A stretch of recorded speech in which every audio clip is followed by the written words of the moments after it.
अभिनंदन करता हूँ और इस सेक्टर में गणतंत्र दिवस की बहुत बहुत शुभकामनाएं प्रेषित करता हूँ। दोस्तों, जैसे कि हम सबको मालूम है कि देश 15 अगस्त 1947 को आज़ाद हुआ, लेकिन आज़ादी के कुछ वर्ष पूर्व ही ये शुभगांठ होने लगी थी या ये इंडिकेशन आने लगे थे कि देश अब जल्दी आज़ाद होने वाला है।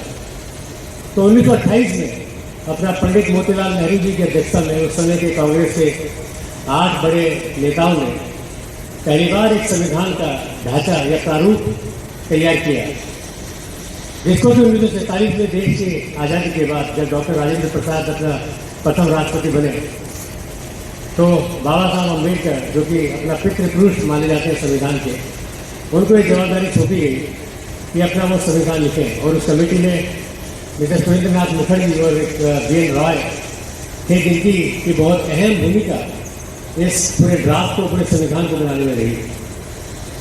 दोस्तों, अपने देश की जो संस्कृति है, अपने देश की जो अपना बेसिक जो पृष्ठभूमि है, वो बहुत ही लोकतांत्रिक और धर्मनिरपेक्ष रही है।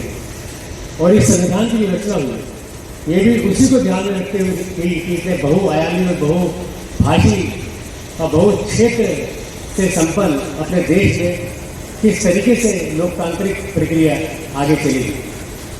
और बहुत ही खुशी का विषय है कि जहां विश्व में संविधान की जो एवरेज आयु है वो करीब 17 से 19 साल मानी जाती है कि 17 से 19 साल में संविधान चेंज हुआ है, लोगों की प्रायोरिटी चेंज हुआ थी। लेकिन सभी चुनौतियों का सामना करते हुए भी, सभी उतार चढ़ाव का सामना करते हुए भी देश इन 75 सालों से इसी संविधान के भरोसे हम चलते हुए, हम आगे बढ़ते गए। और आज देश जो अपना 1947 में था उसको पीछे छोड़ के आज देश अपना विश्व की जो टॉप 5 अर्थव्यवस्थाएं है उसमें से एक है और मजबूती के साथ हम आगे बढ़ रहे हैं। दोस्तों, किसी भी देश को बनाने का जो जिम्मा है वो सिर्फ पॉलिटिकल लीडर से दूसरे लीडर से भी सीमित नहीं है। इसमें जो भी देश का हर एक नागरिक है उससे अपने कर्तव्य है, और संविधान में भी कहा गया है कि अपना कर्तव्य और अधिकार ये दोनों चीज़ें साथ साथ चलती हैं।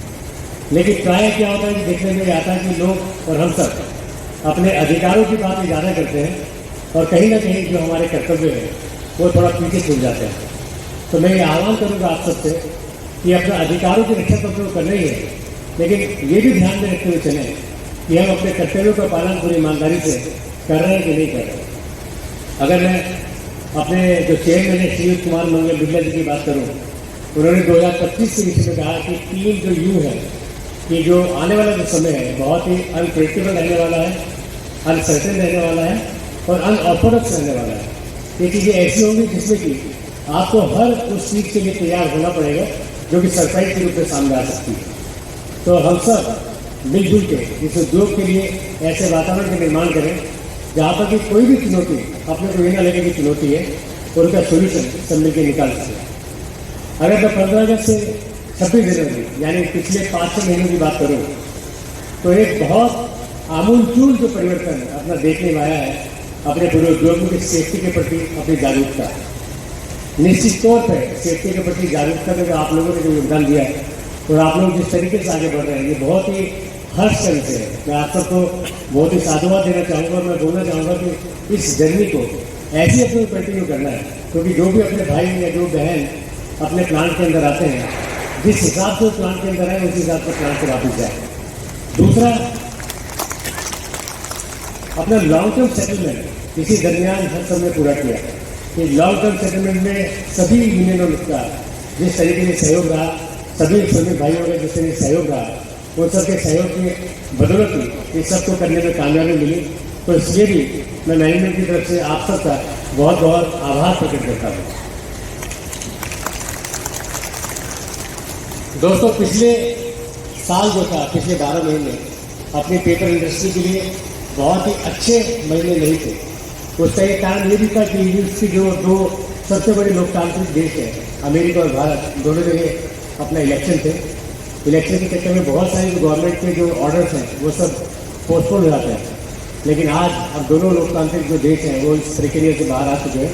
तो हमें उम्मीद है कि आने वाले समय में अपना पेपर की डिमांड भी धीरे धीरे करके बढ़ेगी और हम वापस से अपनी मशीनों को पूर्ण रूप से चला पाएंगे। तो मैं एक बार फिर ये आह्वान करते हुए कि हम सब से अपने अपने लेवल पे देश के उत्थान के लिए, संस्थान के उत्थान के लिए और अपने पर्सनल ग्रोथ के लिए जो भी बल पड़ेगा, हम आज उन सब शहीदों की कुर्बानी को याद करते हुए ये संकल्प लें कि जो सपना उन्होंने एक आज़ाद भारत का देखा था, हम उसी सपने को साकार करने के लिए कदम से कदम मिलाकर आगे बढ़ते रहे।